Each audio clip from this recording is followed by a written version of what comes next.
which is the community group that is sponsoring tonight's event.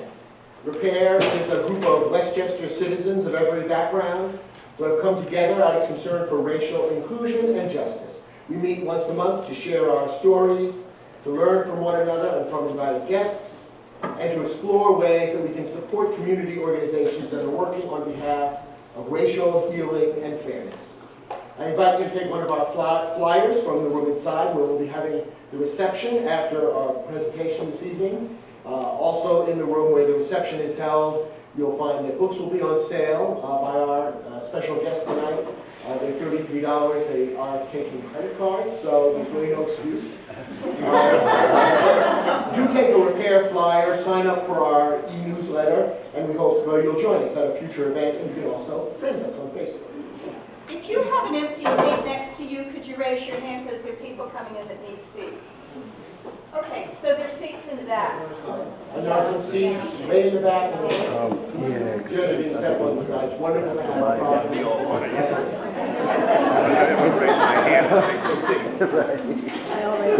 So tonight is a very special evening. I want to thank a few people who made it possible. Several repair members have played a crucial role, as always, on things like logistics and technology and publicity and, most important, snacks. I'll especially mention Janice Landrum, Gwen Fair, and Ginny Lachlan, all of whom played important roles.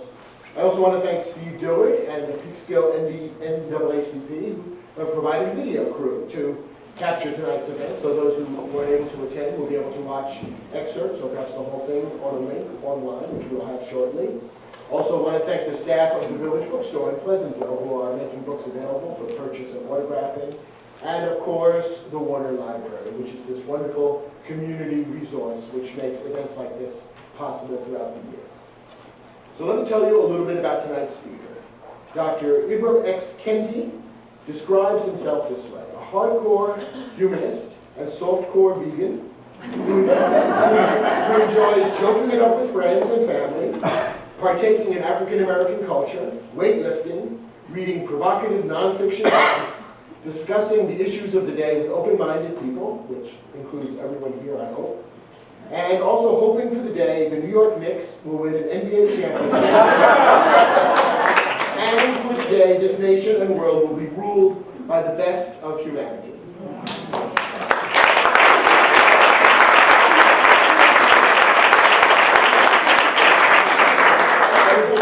This explains why when you look in the dictionary for the word optimist, you see a picture of that.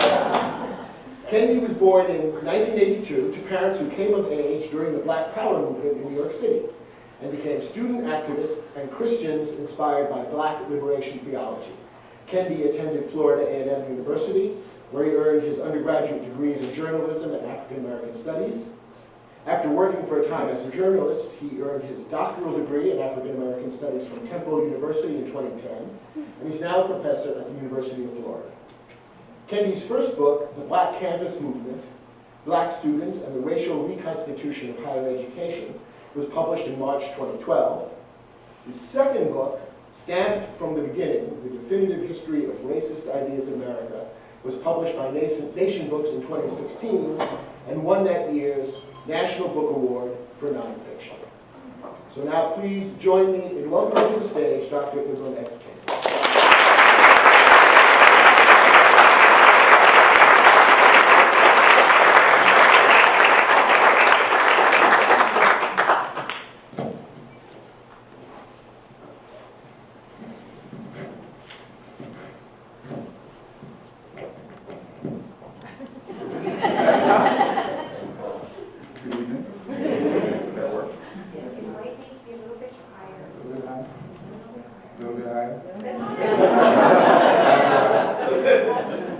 Good evening. Good evening. So I am truly honored to be here. Thank you, Carl, for that introduction. Thank you, Repair, for this invitation and for organizing this event. And most of all, thank you all for coming out on school night to talk about this book, to talk about racism in America, to talk about bigotry, presumably more broadly, to have an open-minded conversation about some issues that we've been dealing with, right, as a nation, especially for the last few years, but I would argue from the beginning of this country. And so again, it's truly an honor for me to be here. And so what I'd like to do is I only want to sort of talk for about 30 minutes, and then we have plenty of time for questions and commentary. And I first want to sort of begin with a story, and then I'm going to sort of present to you from that story the underlying thesis, or what was my major finding of Stanford Review. Like, after studying nearly 600 years of racist ideas, what did I learn?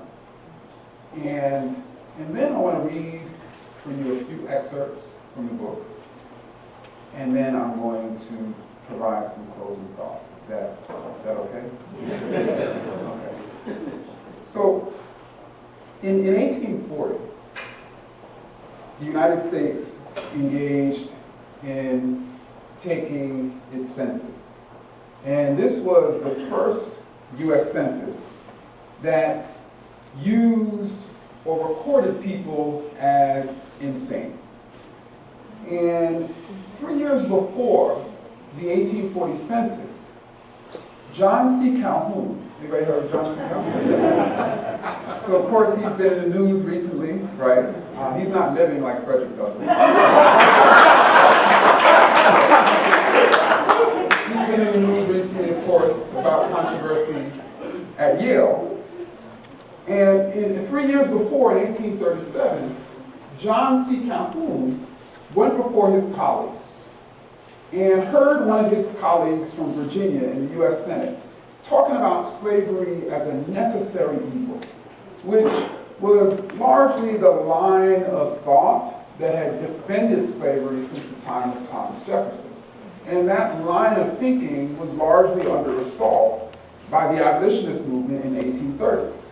The abolitionist movement that was proclaiming and demonstrating the way in which slavery was actually an unnecessary evil. So they kept the word evil, but of course reframed whether it was necessary. And so John C. Calhoun saw this booming abolitionist movement, largely propelled by Christians, that was challenging and showing the ways in which slavery was evil and unnecessarily evil.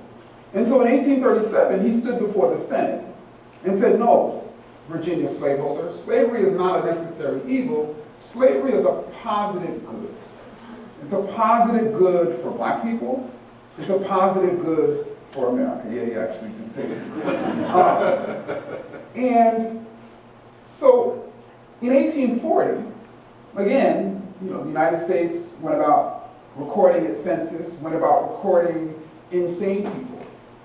And a few years later, Edward Jarvis, who was a Harvard-trained psychiatrist, looked very closely at the insanity data from this census, and looked specifically at the insanity data and its correlation to race, and its correlation to free status. And he found that black people were 10 times more likely to be insane in the free North than in the enslaved South. And he published his findings, as well as his analysis of those findings, in 1843 in the New England Journal of Medicine. Anybody know anything about the New England Journal of Medicine? It's the most prestigious medical journal in the world. It was then and remains so today. His analysis was that, I guess, slavery must be having a good effect on black people because freedom is literally driving them insane. And of course, John C. Calhoun and other positive good theorists saw this article in the most prestigious medical journal in the world and started waving it and saying, you see, we have proof. We have scientific, empirical proof that slavery is a positive good for black people, for America. And so Edward Jarvis started looking closer at the data, as scholars should do, right? And he began to find some problems. He began to realize that in some northern towns, there were more black insane people than there were black residents. Let me say it again. he found in some towns there were more black insane people than black residents. Now, it doesn't take a math PhD. He was one of the pioneering statisticians in America, was very prominent in the founding of the American Statistical Association. But it doesn't take a rocket science to know that something doesn't add up, right? And so he and some of the other sort of founders of the American Statistical Association began lobbying Congress to investigate the census, specifically its insanity figures, because there's something must be wrong here, right? And by the time Congress got around to investigating, John C. Calhoun was the Secretary of State, who at the time oversaw the census. So I'm sure everybody can understand what John C. Calhoun did. He did an investigation in quotes, right, and found that there was nothing wrong with the census of 1840. And if anything, it proved what I had been saying since 1837, that slavery is good for black people. That it took them out of the barbarism of Africa and it's now civilizing them. They've learned all of these different things. And it's also, of course, good for America, because in order to have a stable nation, we must have inequality. That's the argument, right? And so, like, this story is one of the many stories that I present in STEM from the beginning. And it is a story that caused me to sort of rethink the way in which we understand the history of racism in America, or more specifically, the development of racist ideas. So positive good theory was a racist idea. Everybody can understand the ways in which that was a racist idea. And I went into the writing of this book thinking that the real source of racist ideas that suggest that there's something wrong or inferior about black people, that the real source of racist ideas was ignorance and hate. That these producers of racist ideas, these powerful, influential producers of racist ideas, were just ignorant. They just didn't know any better. I thought that they just hated black people. You know, by the time I started writing the Jefferson section, I realized that wasn't true. Anybody know what I'm talking about? Right. And, yes, Sally, right. And so, but we have been taught, right, that this sort of, the source of racist ideas is ignorance and hate. So then people sort of develop these racist ideas out of ignorance and hate. And then it's these people with these racist ideas who are the people who institute or even defend racist policies. That's the line of thinking we've largely been taught. And so what I actually ended up doing in writing STEM from the beginning is I wanted to investigate the hypothesis that has largely been taught to us for a very long time. And the way I ended up doing it is, first and foremost, I distinguished between the producers of racist ideas and the consumers. So John C. Calhoun was a producer of racist ideas. His constituents, for instance, and other people throughout America who came to believe that slavery was good for black people are the consumers of racist ideas. The book writers are the producers of racist ideas. Those who read them are consumers. The people who make the speeches, right, or make the films, like these are the people who circulate ideas. These were the people that I studied in STEM from the beginning. And I asked over and over again, like, why were they producing these ideas? And I didn't take for granted it was because they were ignorant and hateful. I wanted to figure out if that was true. I wanted to figure out the motives. I wanted to understand the historical context. I gave the example of John C. Calhoun's positive good theory emerging in 1837 on the backdrop of this massive abolitionist movement that was demonstrating the way in which slavery was unnecessarily evil. Like, that's the sort of example of the historical context in which idea is emerging. And I found over and over again that the people who were producing these ideas were some of the most brilliant American minds. And oftentimes, they loved black people. At least they thought they did. And I found over and over again that these people were producing racist ideas to defend existing racist policies, to normalize racial inequality, to make you and I believe that black people and their inferiorities are the cause of racial inferiority instead of racist policies. And why were racist policies so central to them, so important to them? Because they benefited from it. And so really the source of racism, or I should say racist policies, has generally been self-interest, economic, political, and cultural. And then people have created racist ideas to justify those racist policies. And then they've circulated those racist ideas, and then that's caused us to become ignorant and hateful. So that's the sort of history that I tell, by again focusing on the producers of racist ideas and understanding the context in which their ideas emerged. And everybody in this room who's been following, everyone in this room who's been following American politics, especially American voting politics, should see and be able to understand this sort of actual line of thinking. Right? What came first? The self-interest of a particular party to maintain power in state legislatures, in Congress, or even to gain the White House, though that particular party recognized that ideologically and demographically, the nation was heading away from them. So when you don't have the votes, what do? You suppress the votes. That's advanced politics, right?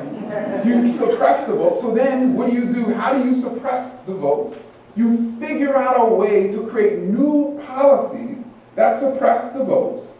But of course, you can't say, oh, I want to suppress black people's votes or senior citizens' votes or students' votes, right? You have to figure out a way to target those groups without putting language in those actual laws, right? And so, of course, some judges have recognized the ways in which voter ID laws have targeted, quote, black people with precision. And then, what do? You have to create a justification for those laws. You have to create a rationale for those laws.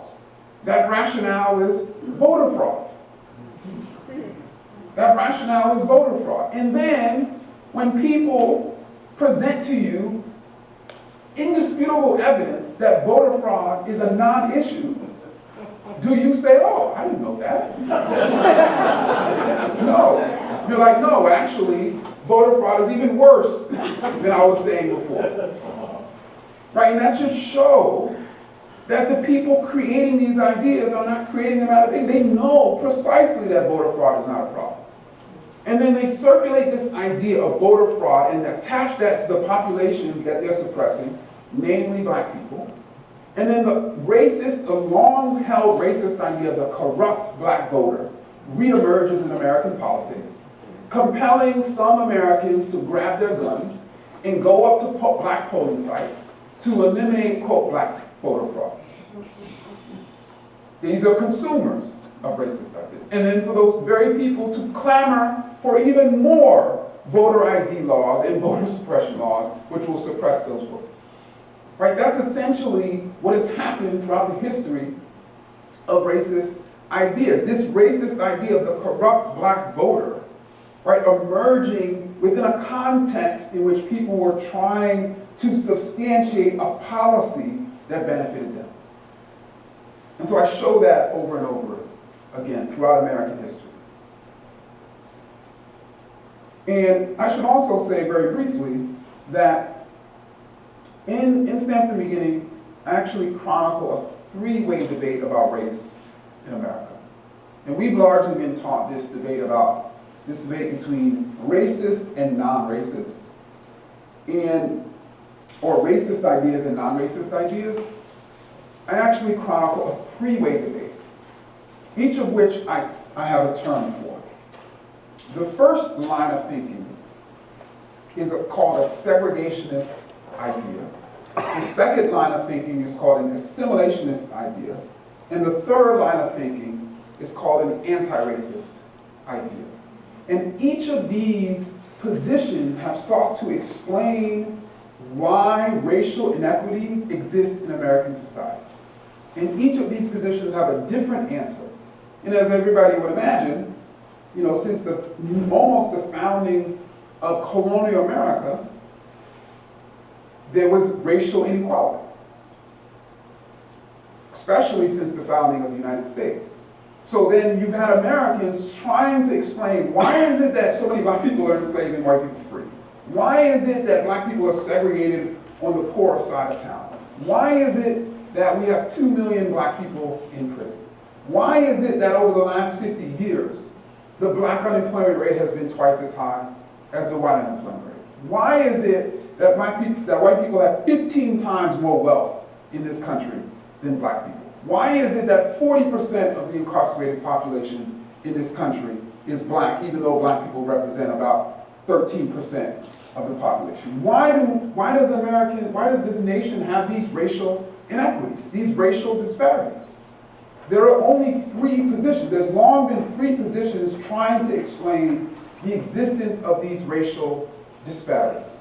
The segregationist position has long blamed black inferiorities. And historically, segregationists have stated that black people are biologically inferior and thereby permanently inferior. And thereby they've imagined a nation of permanent inequality. Anti-racists have said that the racial groups are equal. And so therefore the cause of racial inequities is racial discrimination. And despite the differences, the cultural differences and even the aesthetic differences of racial groups, they're still equal. That we can imagine differences being equal. And they've also clamored for immediate equality. And assimilationist ideas have been a little trickier. Basically, assimilationists have stood in the middle of segregationist and anti-racist ideas. Historically, assimilationists have said, the racial groups are actually biologically equal. We're created equal. But over time, black people became inferior. Their inferiority is not the result of nature, as segregationists would say. Their inferiority is a result of nurture. Either their inferior culture, whether that culture is in Africa or African American culture, or their environment, meaning even their oppressive environment. Like slavery not only was dehumanizing, assimilationists would say, it literally made black people into brutes.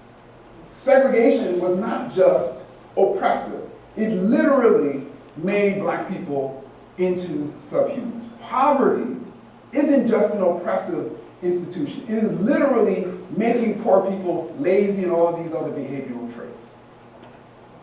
And so what we need to do, assimilationists would say, is of course fight against racial discrimination. Not only because racial discrimination is bad, because it has literally made black people inferior. Now, segregationist ideas of black biological inferiority has never been proven, and recently has been soundly disproven. But even assimilationist ideas have never been proven and are based on a series of cultural subjectivities, misleading statistics, or outright lies. And anti-racists have said, the racial groups are not only created equal, they are equal. That yes, slavery, poverty, segregation, mass incarceration were was and is dehumanizing, but it did not make black people inferior. It made their opportunities inferior. It made their resources inferior. And so this has been the three-way debate over the course of American history. Right? One group saying black people are permanently inferior, the segregationist ideas. Assimilationists saying black people are temporarily inferior, but we have the capacity to civilize and develop them. So we should do that as well as challenge racial discrimination. And anti-racists who say, no, actually, black people are already civil. And what racial justice activists need to do is fight racial discrimination. There's nothing wrong with black people. All they need is opportunities. And so I'm going to stop there and read a few passages. Is that okay? Yes. Oh, I'll do two passages. So the book is organized into 5 sections, and each section has a major character. And each major character sort of serves as like this sort of window to this larger three-way debate I just described. And the first chapter, the major character is a minister by the name of Cotton Mather. Anybody heard of Cotton Mather? Yeah. You may learn a little bit, some things that you didn't know about Cotton Mather by reading this text. And I knew both of my parents are ministers, and I was quite concerned about what they would think about this section, but they actually loved it more than anything, because I think they learned in many ways about the history of Christianity that they didn't know, a dual history of Christianity. A Christianity seeking to enslave black people and a Christianity seeking to free them. So this passage is taken from the first section, and it's taken from a chapter called Black Hunts. How many doleful wretches have been decoyed into witchcraft? Cotton Mather asked in 1691.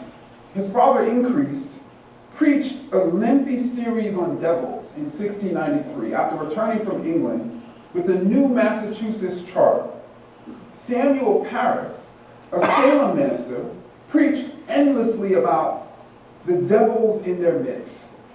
And on one dismal day in February of 1692, Parris anxiously watched his 9-year-old daughter and 11-year-old niece suffer chokes, convulsions, and pinches. As their conditions worsened each day, the ministers worsened too. It dawned on Parris. The girls had been bewitched. While prayers rose up like kites in Salem and nearby towns, the Salem witch hunt began. The number of afflicted and accused spread over the next few months, swelling the public uproar and turning public attention from political to religious strife. And in nearly every instance, the devil, who was preying upon innocent white Puritans, was described as black. One Puritan accuser described the devil as a, quote, little black bearded man, end quote. Another saw a, quote, black thing of considerable bigness. A big thing jumped in one man's window. Quote, the body was like that of a monkey, the observer added. The feet like a cock's, but the face much like a man's. Since the devil represented criminality, and since criminals in New England were said to be the devil's operatives, the Salem witch hunt ascribed a black face to criminality, an ascription that remains to this day. Anybody here that side of the Salem witch trial?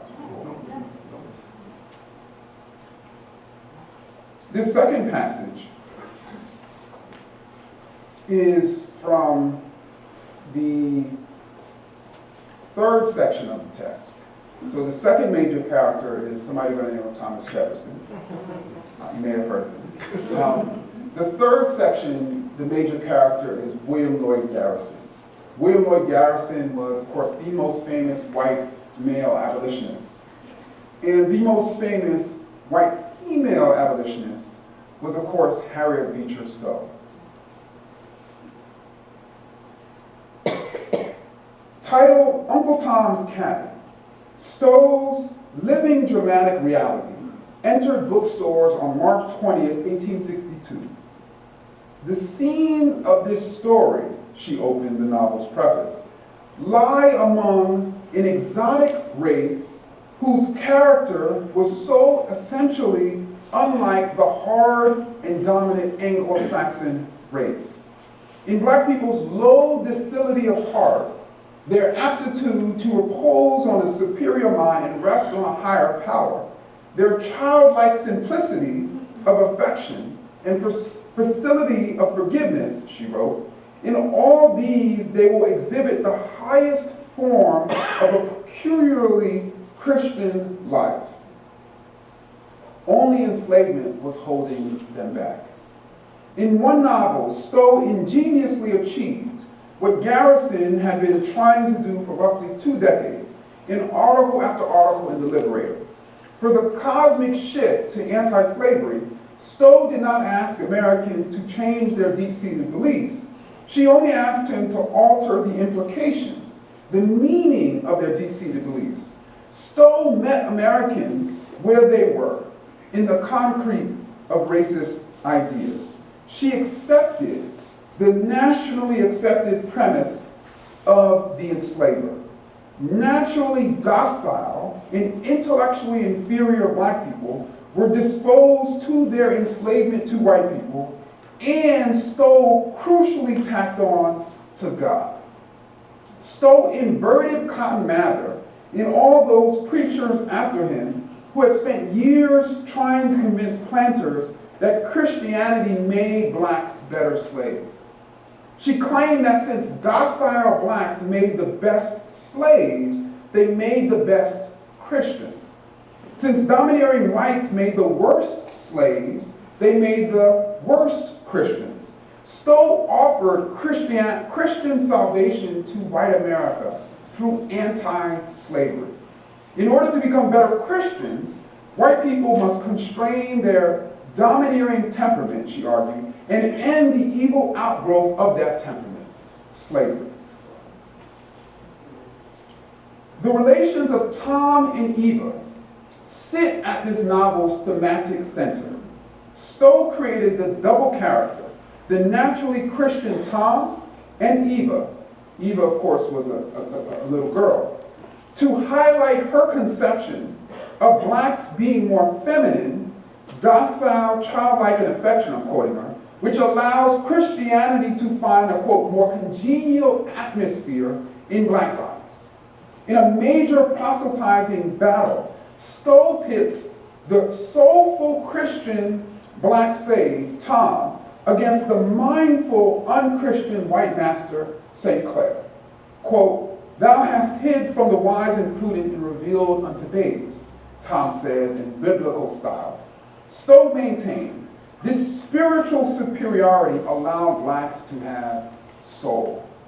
Stowe's popularization of spiritually gifted Black people quickly became a central pillar of African American identity as Black readers consumed the book and passed on its racist ideas. Racist whites, believing themselves to be void of soul, made it their personal mission to find soul through Black people. Racist Blacks, believing themselves to be void of intellect, made it their personal mission to find intellect through white people.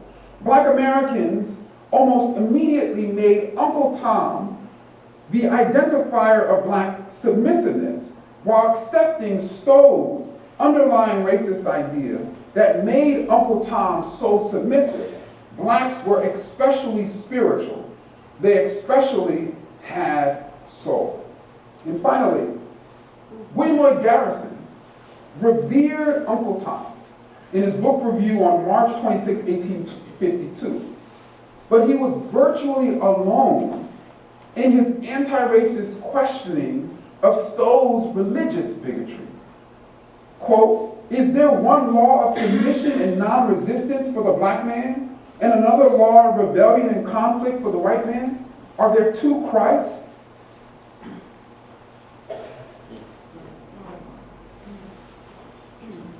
And then finally, I heard that one of the issues of bigotry that people in this community are dealing with is the attacks on Jewish community centers.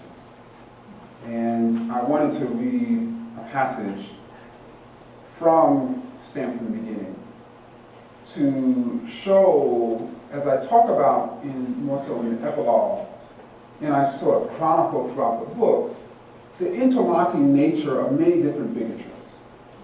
In that, bigotries against different groups literally feed on each other. And so, even if you are not black, bigotry against black people, which of course we call racism, feeds the type of bigotry that you may have experienced in your life. So this passage comes from the 4th section, and this is the last passage I'll read, comes from the 4th section, and the major character in this section was W.E.B. Du Bois. And as this sort of section talks about the rise of the eugenics movement, a movement in the early 1900s, largely inspired by social Darwinism, that suggested that, first and foremost, that there's a relationship between genes and behavior in groups. And certain groups were genetically superior to other groups, and thereby genetically, intellectually inferior. And these eugenicists did not just rank order whites over blacks. They ranked order Anglo-Saxons over Jews, Anglo-Saxons over Italians. They ranked order men over women, middle-income people over poor people, rich people over middle-income people, right? I'm sure they rank ordered people who live in New York City as more superior to people who live here, right? There are all different types of rank orders. And this hierarchy, this massive human hierarchy that eugenicists created, in their mind, as segregationists, was permanent. Eugenicists promoting the need for maintaining the purity of the white race endlessly berated interracial reproduction. In an explosive wartime book in 1916 called The Passing of the Great Race. Does that sound familiar to anybody? It's the inversion of something that we all know, right? Published in 1916 called The Passing of the Great Race. New York lawyer Madison Grant constructed a racial ethnic ladder with Nordics, the new term for Anglo-Saxons, at the top, and Jews, Italians, the Irish, Russians, and all non-whites on lower rungs.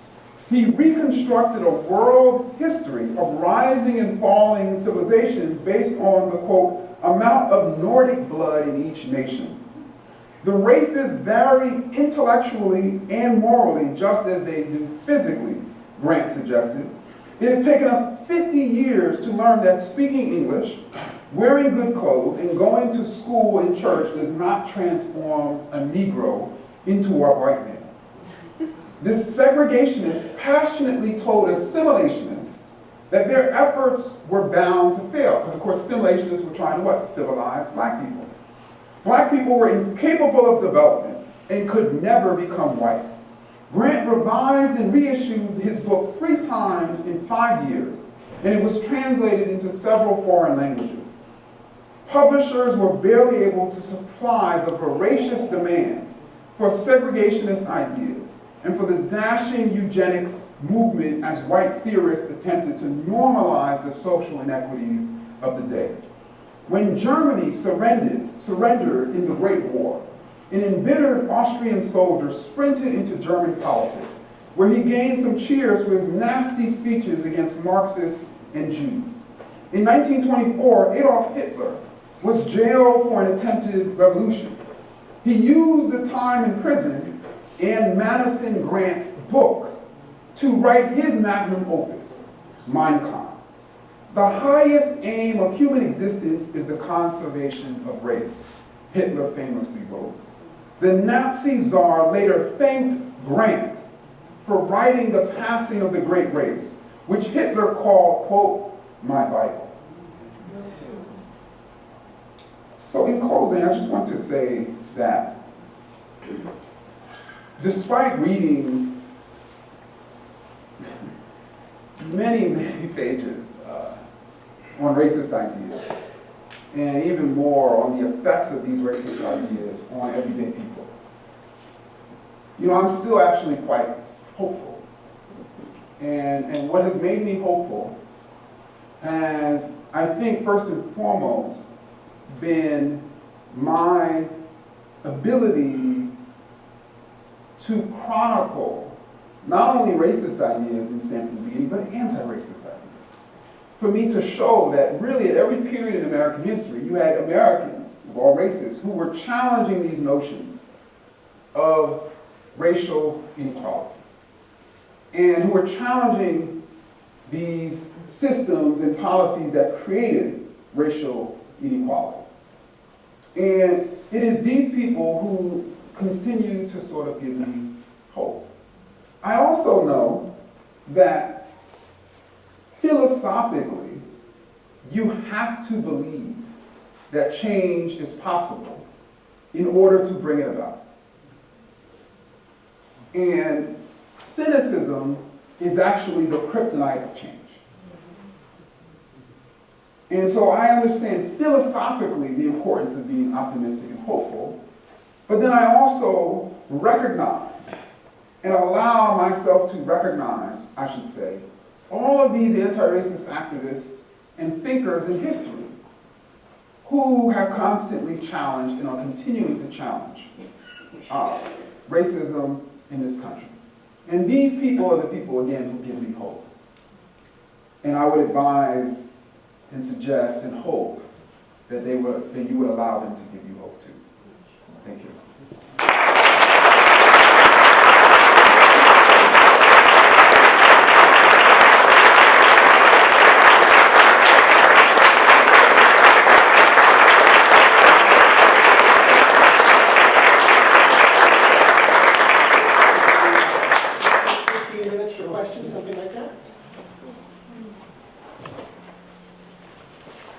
Yes. I'm not sure what vein questions are supposed to be answered. Why did you choose Florida if you came from the Northeast? Because many Americans retire. And New Yorkers retire. You're not retiring. So why not retire? No, I mean, it's a beautiful, warm place. And quite easy to live. Well, I'm actually from Jamaica, Queens. And so yeah, it's the weather, two winters ago in particular, really knocked me out of me. Yes.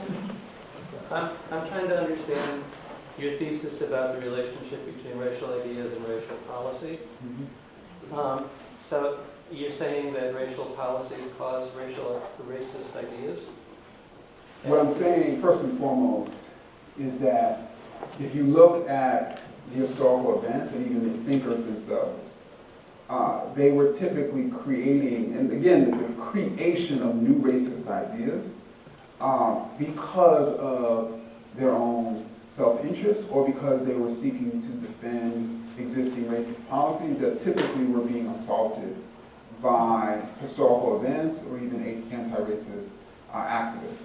I would also say very quickly that I don't typically like talking about this thesis, especially among sort of smart people, because it doesn't really make logical sense in certain types of ways. But it makes sense after you've read the whole book. Yeah, the whole book, yeah, that's the problem. But just one other part, are you saying that racist ideas never come before racist policies? I wouldn't say never. I mean, as an historian, or a scientist, you never say never. However, again, let's take a particular, you take any major idea about black people. You pick one, I can tell you its origins, and I can tell you the social historical context in which it emerged. I can tell you what was influencing the person to basically create that idea. And I can tell you the way that they benefited from the creation of that idea. And I can presumably suggest the ways in which they may not even believe that idea themselves. Okay, I'll read the rest of it.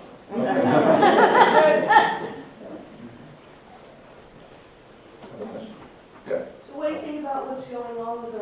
administration. Why are they doing this? So you said, why are they doing? Why are they perpetuating things that, I mean, I'm an LGBT activist. I thought we were been there, done that in many respects. I can't get over what I'm hearing out of Washington about African Americans and LGBTs and women and reproductive issues. What's the end game? So I think, it's hard, of course, to say the end game, but what I can say is that I think the traditional sort of history that we have been taught has failed to explain the current moment. And what I'm referring to is that we have been taught this history, and I can say it very definitively about racism, but I think it's the case with bigotry more broadly. We've been taught this sort of singular, sort of marching history of progress. And that, when we have problems, we sort of take 2 steps back, but it's fundamentally been a force of forward progress. That's what Obama made the case for in his final speech. And I argue, and I show in Stanford at the beginning, that there's actually been 2 historical forces. There's been a force of racial progress, but then there's been a simultaneous progression of racism, a second historical force. So there's been the anti-racist progress and racist progress. And if Obama represents or personifies racial progress or the progress against bigotry, then you know what Donald Trump personifies, right? And we should also know that historically, and of course this is generally speaking, when activists have broken down barriers, those who created and benefited from those barriers, did not go home and go to sleep, right? They created new barriers, more sophisticated barriers. That's the progression. It's more sophisticated. And they created even more sophisticated racist ideas or bigoted ideas to then justify those policies, to cause us to not see those policies because we're blaming Black people or people of color or the LGBT community or whoever is at the lower end of that disparity because of these newly sophisticated ideas. And so that's and so you have these 2 historical forces at war for the soul of America. Yes, and then Can you share with us some titles of books that you read that really moved you through the years? It's hard. Or authors? So I think autobiography of Malcolm X, of course, Fatal Invention, which is a book that really shows the ways in which our conceptions of this relationship between genes and race is simply not true. It was a very critical book, I think, for my own development, in recognizing there's no relationship between genes and race. Another book, of course, The New Jim Crow, which I think is quite important. Of course, Zora Neale Hurston, James Baldwin. I think I've read many of the books that people have read in this room. Yes. It seems like both the creators and the consumers of racism achieve some benefits from it, but they're very different. Mm-hmm. Yeah. And the consumers obviously reap the most benefits. And I think the consumers do too, reap some benefits, but they also suffer. Yes. And it seems like part of the challenge is to convince that at some level, the consumers are also being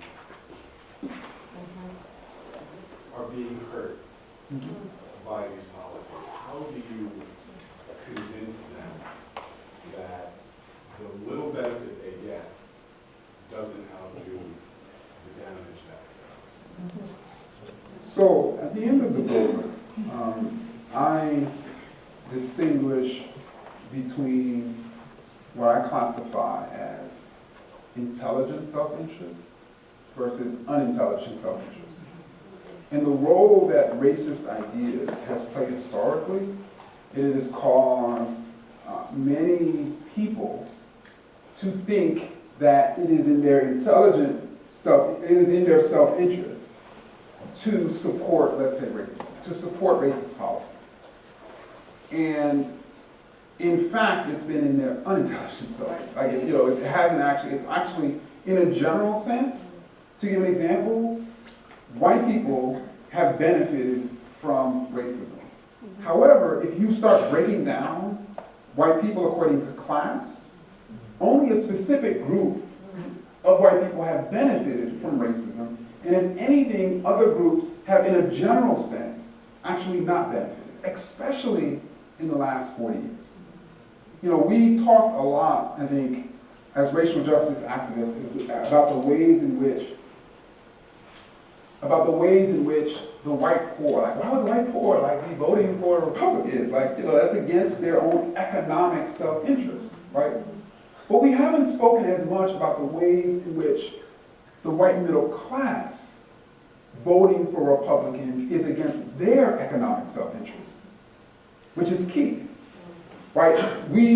Because of the growing inequality between the white middle class and the white upper class, that has sort of created this sort of door that Bernie Sanders and other income inequality activists has been able to walk through and sort of demonstrate the ways in which, right, American policies over the last 40 years has not benefited people. And it's certainly true. Like, you had many middle-income white people voting for politicians because they had manipulated into thinking that welfare was bad, affirmative action was bad, crime was bad. And then these people got into office and cut taxes for the rich, increased the voting, the incarcerated population. Then they needed to pay for that, so then they decreased the amount of allotments to public education, specifically higher education, even public education. Then caused middle-income people of all races to have to start paying more money for their kids, right? I mean, I can go sort of on and on. So I show the ways in which that happens. I mean, even something like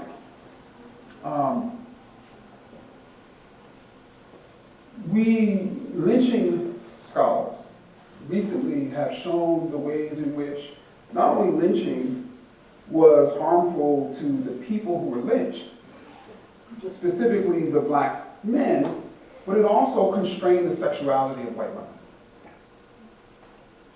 Feminist scholars have talked about the ways in which our constructions of the hypersexual black woman is largely placed in opposition to the asexual white woman. Everybody sort of understand that way that works. So that fundamentally denigrates both groups, right?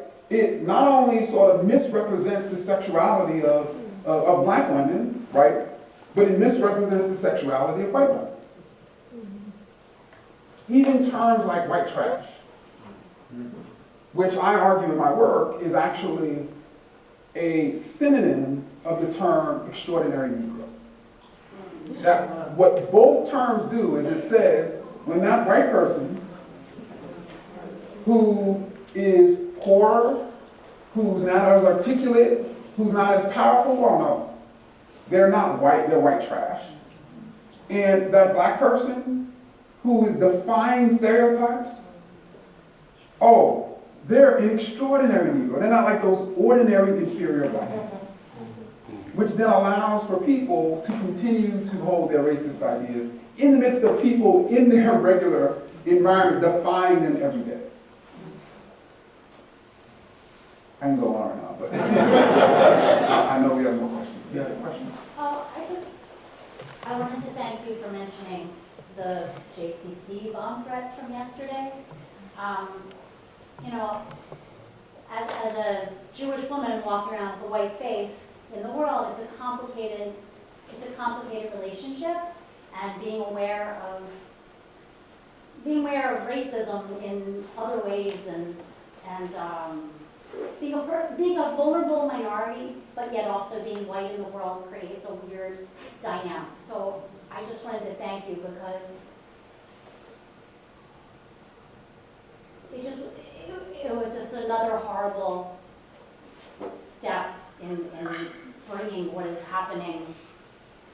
Well, what I believe has been happening with Black people and Latinos and people who are visibly persecuted all the time. It's bringing it larger into our immediate sphere, which again, we thought was a bubble of safety and justice and fairness. So I appreciate your bringing that in with this.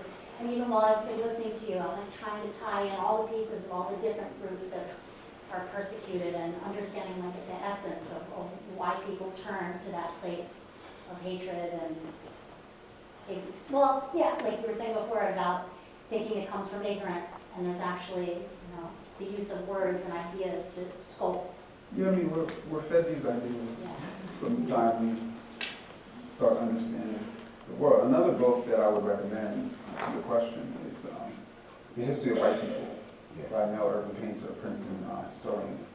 And one of the interesting things that I learned from this book, and I think about it in reference to mine, is really when you think about the intersection of race and ethnicity, that historically, really from the beginning of the time in which people were classifying certain groups as races, they were also classifying ethnic groups. From the beginning of the time in which people were creating a hierarchy of races, they were creating a hierarchy of ethnic groups within those races. So as related to Black people, those Black people who were the most valuable on the slave market were considered, those ethnic groups, like from Senegambia, to give an example, were considered the most superior Black people. While Angolans, who were more prevalent in the supply, were considered the most inferior because they had a lesser sort of demand. And of course, everybody knows, that Jewish people, Romani and others were considered inferior, Irish. One of the things that's happened that I've seen, and it's been quite interesting, is you had people who basically would say that, you know what, I agree that I and my group isn't superior to all those other people below us on this huge racial ethnic ladder, but I'm not inferior to those people that they say is above me. That's what pretty much most people say. So for instance, if an Irish person will say, let's say, oh, I'm superior to Black people, but I'm not inferior to no English people, right?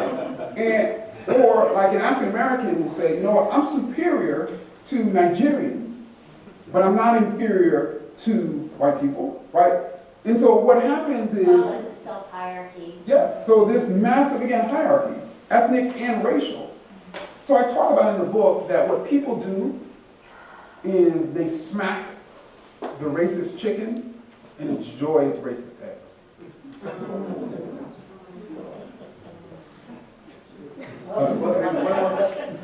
Okay, you spoke, you began with Cotton Mather, so I guess my question is, so I obviously, New York is a very secular place, but I'm obviously a Christian minister. How do you see racist ideas playing out in what I would consider to be two sort of prevailing ways of making meaning? One, the religious sphere, and one, the sort of secular academic understanding of reason.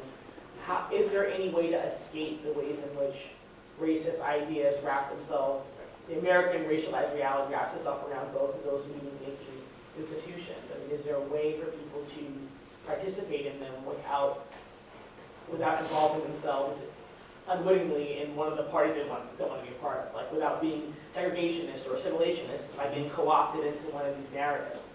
Since they're so deeply steeped, all of these institutions are deeply steeped in these things, how do we maneuver around them? How do we recognize it? What do we do? So that's precisely what I really attempted to do with my book, and for people to see within many of these racial debates the anti-racist position. So to give an example, the first major debate in the history of racist ideas was this debate between what I call climate theory and curse theory.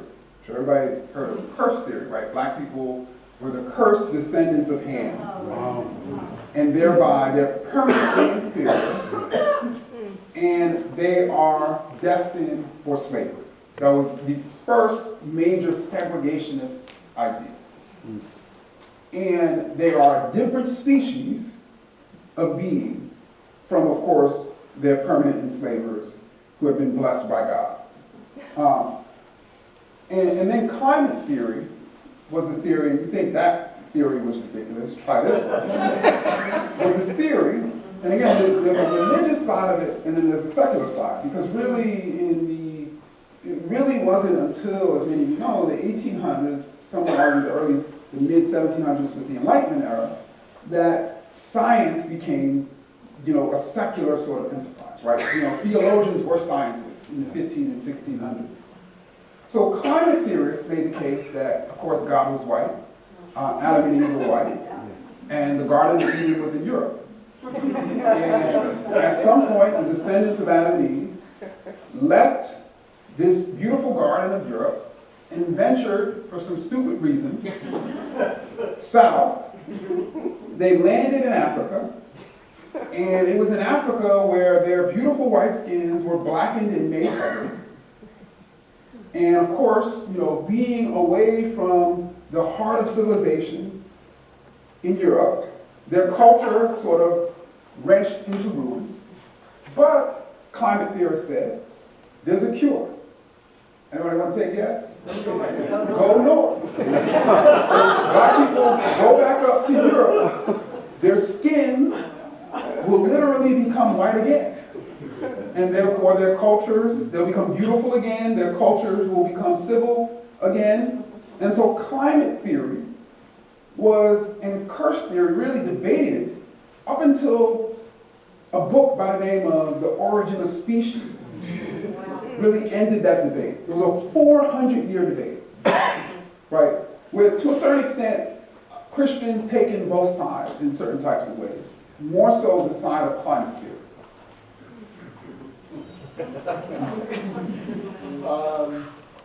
When I take one final question, and then we'll have our discussion. Yes, go ahead. I love your speech. I just have one simple question to ask you. Do you think that black people can be racist? So it's a great question. And so I For the record, I don't. I'm sorry? Just for the record, I don't. Okay. So I study anti-black racist ideas. Racist ideas about black people. Racist ideas that suggest black people are lazy, black people don't work, black people are heterosexual, there's something wrong with black people. And entering into this text, I thought that I was thinking that I was only going to chronicle white people who developed these ideas.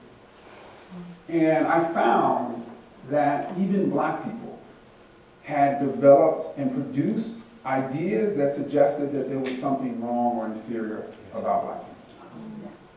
To give an example, probably the most harmful racist idea of the last 50 years is the idea that the black family is pathological. It really became a popular theory as a result of the Moynihan Report in 1965. It is the theory that justified the attack on welfare. It's the theory that justifies supposedly why black people commit more crimes, including in the book last year called The War on Cops.